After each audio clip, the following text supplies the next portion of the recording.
Acordo de manhã para prosear no mundo do campo, as notícias escutar. Vem com a gente em toda a região com o seu programa Paracatu Rural.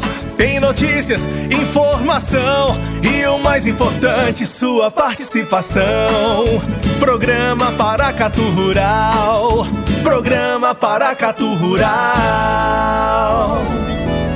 Bom dia, tá começando o Paracatu Rural. Bom dia! Bom dia para você que está no campo ou na cidade, para você que está trabalhando, descansando, para você que ainda tá de férias. Ô, beleza! Bom dia! Bom dia para Carla Simone com carinha de CDF hoje. Bom dia! Gente, como prometido, hoje nós vamos falar sobre o manejo fisiológico do milho, que tem ajudado produtores a garantirem uma boa rentabilidade. É isso mesmo. E a participação no programa de hoje é do engenheiro agrônomo Fran Sérgio. Agricultores brasileiros aproveitam condições climáticas propícias e a cotação alta também para apostar na safrinha. A elevação de preços causada pelos baixos estoques nacionais de milho e as previsões meteorológicas tem animado os agricultores. Com a safrinha em fase de plantio, um dos tratamentos indicados para incrementar a produtividade é o manejo fisiológico. Nos programas de hoje e de amanhã, quem falará mais a respeito deste assunto é o engenheiro agrônomo Fran Sérgio Batista. Ele é gerente técnico de grãos da Altec Crop Science. Fran Sérgio, para essa safra de milho safrinha, quais são as perspectivas de produtividade para a nossa região? Francis, a gente saiu, né, de um momento aí de El Niño, e a gente está aí, vamos dizer assim, em pleno vapor, entrando aí no Laninha, e isso para os produtores aqui da região centro-oeste de uma maneira geral é um momento bem interessante, porque traz boas perspectivas, né, de chuvas aí para a safrinha. Então, o que a gente tem visto, né, pela internet, em palestras, é que realmente o produtor do Centro-Oeste ele tem uma possibilidade muito grande de ter uma safrinha de milho com altas produtividades devido realmente ao retorno dessa regularidade das chuvas novamente nesse período. Para que possa atingir uma maior produtividade, o que o produtor pode fazer, Fran Sérgio? A maioria do produtor, como já fala a safrinha do milho, ele está tirando a cultura da soja agora, né? Algumas áreas já se iniciam as colheitas, né? Principalmente os produtores que têm áreas de pivô. Então vai se fazer o que a gente chama de rotação de cultura, né? A gente não tem como olhar as coisas separadamente. Hoje a gente pensa muito no sistema de produção do produtor, né? Onde você tem lá uma rotação de soja com milho, geralmente, né? Mas assim, o produtor de milho, ele precisa de pensar primeiramente, né, na saúde do seu solo, né? Como é que estão as pragas, como é que estão as doenças desse solo. Ele precisa nesse momento agora pensar como é que está a fertilidade desse solo, como é que está o perfil desse solo. Porque o que acontece, uma vez que a gente tem um clima que é favorável à alta produtividade, eu diria que vale a pena para o produtor realmente investir um pouquinho mais para poder ter esses resultados. Então o primeiro passo agora realmente é ver como é que está essa saúde desse solo, como é que está a fertilidade desse solo, né? A maioria dos produtores certamente já adquiriram as suas sementes, então uma semente de boa qualidade, né? E o manejo durante todo o ciclo da cultura, que a gente vai no decorrer da nossa conversa aqui pontuando alguns pontos importantes, né? Você falou sobre Laninha. Este ano será favorável? Exatamente. Para quem tá na região centro-oeste, né, historicamente, em anos de Laninha, são anos que a gente tem mais regularidade das chuvas, né? Nós, voltando a um ano atrás, vale lembrar que nós tivemos um ano de El Niño extremamente intenso e o que trouxe realmente grandes perdas, né, na produtividade do milho aqui na região centro-oeste. E, como diz, a expectativa esse ano realmente é do produtor realmente reaver um pouco dos prejuízos, né, que ele teve o ano passado em decorrência da possível retorno dessa regularidade das chuvas, né?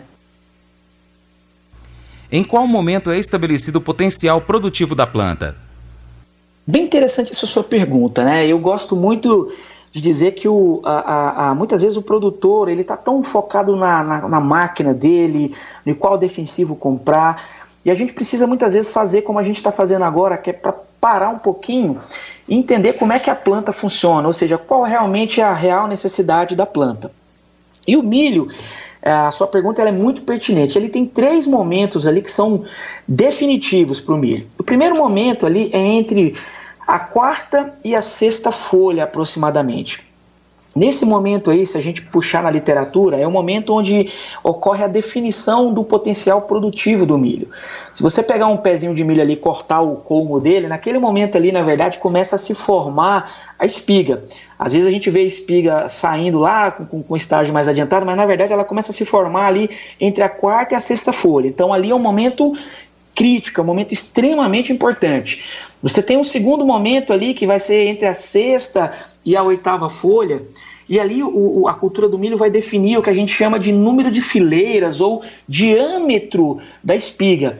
Então, entre a 6ª e a 8ª folha, o milho é nesse momento que, dependendo da condição que ele tiver, ele vai ter um calibre, né, de espiga maior ou menor.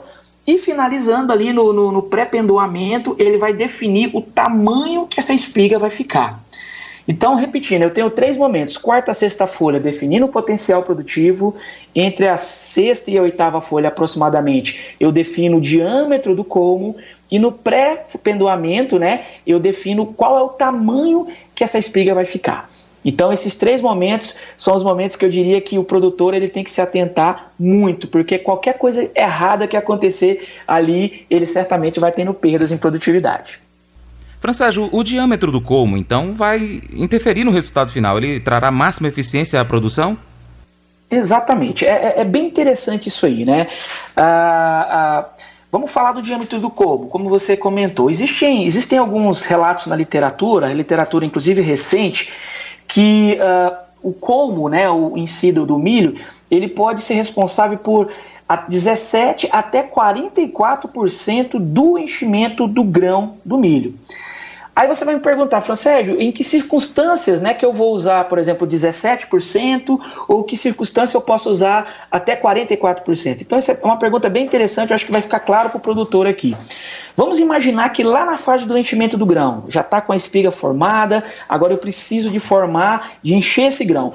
Se nesse momento, por exemplo, eu tiver um estresse hídrico, né, que foi o que aconteceu, por exemplo, no ano passado, isso aí traz perdas extremamente significativas para a planta do milho. E aí é onde o colmo entra em ação, vamos falar assim. Porque já que eu não tenho água, geralmente eu tenho uma temperatura muito elevada, eu vou ter uma condição de estresse muito grande nesse milho, ele não vai conseguir fazer a fotossíntese para produzir a energia que vai encher o grão. Então, como ele não está conseguindo fazer isso de forma natural, o que ele tem que fazer? Ele vai buscar a energia que tem nele mesmo. E essa energia, ela fica armazenada na sua maior parte no colmo. Então, só para você entender, um exemplo, Francis, imagina uma caixa d'água com 500 litros e imagina uma caixa d'água com 5.000 litros. A de 500 litros, imagina um colmo com um diâmetro bem curto, né? E uma de 5.000 litros, uma planta com um diâmetro bem maior. Fazendo esse comparativo, né, como se fosse 2 caixas d'água, ou seja, aquela com diâmetro de colmo menor, ela vai ter muito menos reservas passíveis de serem utilizadas lá no enchimento do grão, quando comparado com aquela planta que tem o diâmetro do colmo maior. Então, o produtor ele deve realmente buscar estratégias, né, vamos falar assim, para que ele consiga aumentar esse diâmetro de colmo aí no decorrer do ciclo da cultura.